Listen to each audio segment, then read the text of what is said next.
प्यारे दोस्तों, इस वीडियो में हम आपको बहुत ही प्यारा वाक्य बताने वाले हैं, तो आप इस वीडियो को बीच में छोड़कर मत जाना, वरना आप इस प्यारे से वाक्य को नहीं जान पाएंगे।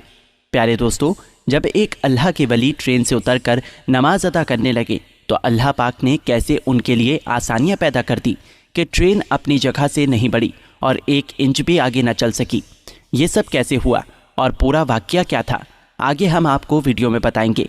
वीडियो बहुत प्यारी है, यकीनन आपने इसे लाइक तो कर दिया होगा। अगर आपने इस वीडियो को लाइक नहीं किया है तो इसे लाइक ज़रूर करें और हमारे चैनल को सब्सक्राइब करके बेल आइकन भी दबा दें। तो चलिए शुरू करते हैं। दोस्तों, जो शख्स अल्लाह पाक की इबादत करता है, नमाज की पाबंदी करता है, नमाज अदा करता है, तो अल्लाह पाक उसके लिए आसानियाँ पैदा कर देता है। लेकिन अगर कोई शख्स इस दुनिया के अंदर मगन हो जाए, दुनिया की दौलत और आसानियों को तलाश करने के लिए भागता फिरे, तो अल्लाह उसको इसी में थका देता है। और अगर वो शख्स अल्लाह की इबादत करे और वो तमाम काम करे जो अल्लाह को पसंद हैं, तो अल्लाह पाक उसे इस दुनिया की खुशियाँ और आसानियाँ भी अदा करता है और आखिरत में भी उसके लिए बड़े इनाम का हिस्सा रख दिया जाता है। लिहाजा प्यारे दोस्तों, जो लोग ख़ास तौर पर 5 वक्त की नमाज की पाबंदी करते हैं, वक्त पर नमाज अदा करते हैं और अपनी नमाज का दिखावा नहीं करते, तो अल्लाह पाक उन पर अपना खास करम कर देता है, उन लोगों को मुश्किलात से बचा लेता है और उन लोगों के लिए दुनिया और आखिरत दोनों में आसानियां पैदा हो जाती हैं। हम ऐसे कई वाक़यात सुनते हैं कि वो लोग जो नमाज़ पढ़ रहे थे तो उन पर किसी जानवर ने हमला कर दिया या कोई मूजी जानवर उनके सामने आ गया, तो अल्लाह ने इसी नमाज की बरकत से उन लोगों को कैसे महफूज रखा।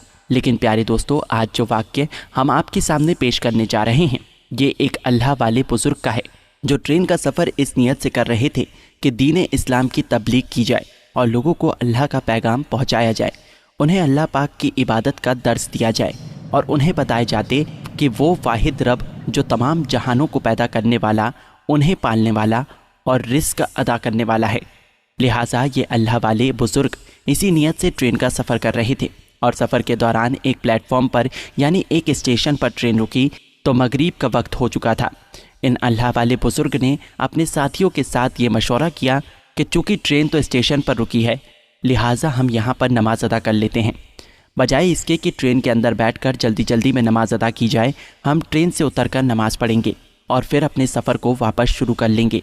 लिहाजा ये अल्लाह वाले बुज़ुर्ग और इनके तमाम साथी ट्रेन से उतरे। इन तमाम लोगों ने वज़ू किया और एक तरफ नमाज मगरिब को अदा करने लगे। जैसे ही फ़र्ज़ की अदायगी के लिए नमाज शुरू की गई तो दूसरी जानिब से ट्रेन ने अपना हॉर्न बजाना शुरू कर दिया, जिसका मकसद ये था कि ट्रेन अब अपने सफ़र को एक बार फिर से शुरू होने वाली है, यानी ट्रेन चलने वाली है। लेकिन दोस्तों, बहुत जल्द ट्रेन से हॉर्न की आवाज़ आना बंद हो गई। मामला ये हुआ कि ट्रेन का इंजन स्टार्ट नहीं हो रहा था। ट्रेन मास्टर और ट्रेन की टीम वाले इस पर बड़े परेशान हुए कि बीच रास्ते इस प्लेटफॉर्म पर आकर ट्रेन रुक गई है और अब इसका इंजन भी स्टार्ट नहीं हो रहा है। लिहाजा फौरी तौर पर मैकेनिक को बुलाया गया ताकि तकनीकी मसले को देख लिया जाए। दोस्तों, ये बात याद रहे कि ट्रेन अपना हॉर्न बजाने के बाद अपने सफ़र को आहिस्ता आहिस्ता शुरू कर देती है और अगर कोई मुसाफिर प्लेटफॉर्म पर रह जाए तो ट्रेन कभी उसका इंतज़ार नहीं करती। लिहाजा तमाम मुसाफिरों को ये खबर और ये हिदायत पहले ही जारी कर दी जाती है कि जैसे ही हॉर्न की आवाज़ सुने तो फौरी तौर पर अपने डिब्बे पर यानी ट्रेन पर सवार हो जाएं। दोस्तों, ट्रेन का हॉर्न तो बजना बंद हो चुका, जबकि ये अल्लाह वाले और इनके साथी नमाज अदा कर रहे थे। मैकेनिक ने आकर ये बताया कि ट्रेन के इंजन में तकनीकी तौर पर कोई ख़राबी नहीं है, यानी ट्रेन का इंजन बिल्कुल ठीक है, ये स्टार्ट भी होना चाहिए और बिल्कुल चलना भी चाहिए। अब क्योंकि ये मामला मैकेनिक को भी समझ में नहीं आ रहा था तो उसे रुखसत कर दिया गया। ट्रेन मास्टर बहुत परेशान था और इसी परेशानी के आलम में वो प्लेटफॉर्म पर टहल रहा था। उसने देखा कि एक तरफ कुछ लोग नमाज अदा कर रहे हैं तो फ़ौरन पूछने लगा कि ये लोग कौन हैं, क्या ये किसी ट्रेन का इंतज़ार करने वाले हैं या फिर इसी ट्रेन पर सफ़र करने वाले थे। ट्रेन मास्टर को बताया गया कि ये इसी ट्रेन पर सफ़र करने वाले थे, ये मगरिब की नमाज़ अदा करने के लिए ट्रेन से उतरे हैं। ट्रेन मास्टर किसी हद तक मामले को समझ गया और एक जानिब बैठकर इन लोगों को देखता रहा। ये बड़े ही आराम से नमाज अदा कर रहे थे। जैसे ही अल्लाह वाले इन बुज़ुर्ग ने नमाज मुकम्मल की तो वो ट्रेन मास्टर खुद इनके पास गया और जाकर गुजारिश करने लगा कि ए अल्लाह वाले शख्स, मैंने आपको नमाज अदा करते देखा है, आप नमाज अदा करते रहें और उधर हमारी ट्रेन का इंजन बंद हो चुका है। मुझे ये लगता है कि शायद अल्लाह पाक ने आपकी इस नमाज को पसंद करके इस ट्रेन को आपके लिए रोक लिया है।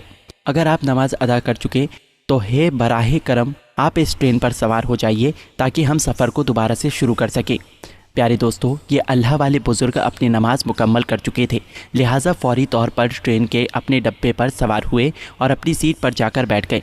दूसरी जानिब ट्रेन के ड्राइवर ने अब जैसे ही इंजन को स्टार्ट किया तो इंजन फ़ौरन स्टार्ट हो गया और इस ट्रेन ने अपने सफ़र को फिर से शुरू कर दिया। तो दोस्तों, ये वाक़या पेश आया जब एक अल्लाह वाले बुज़ुर्ग ट्रेन से उतरकर नमाज़ अदा करने लगे। दोस्तों, एक मर्तबा एक उस्ताद ने बच्चों से पूछा, मुझे बताओ कि कौन लोग नमाज़ नहीं पढ़ते हैं। एक बच्चा उठा, उसने कहा, जो लोग मर चुके हैं वो नमाज़ नहीं पढ़ते। दूसरा उठा, उसने कहा, जो लोग काफिर हैं वो नमाज़ अदा नहीं करते। तीसरा उठा, उसने कहा, जिन्हें नमाज़ पढ़ना नहीं आता है वो नमाज़ नहीं पढ़ते। बच्चे तो अपने मासूमियत भरे जवाब देकर खामोश हो गए, मगर उस्ताद को भी खामोश कर दिया। उसे सोच में डाल दिया कि मेरा शुमार किन लोगों में है। क्या मैं मर चुका हूँ जो नमाज़ अदा नहीं करता? क्या मैं काफिर हूँ जो नमाज़ पढ़ने मस्जिद नहीं जाता?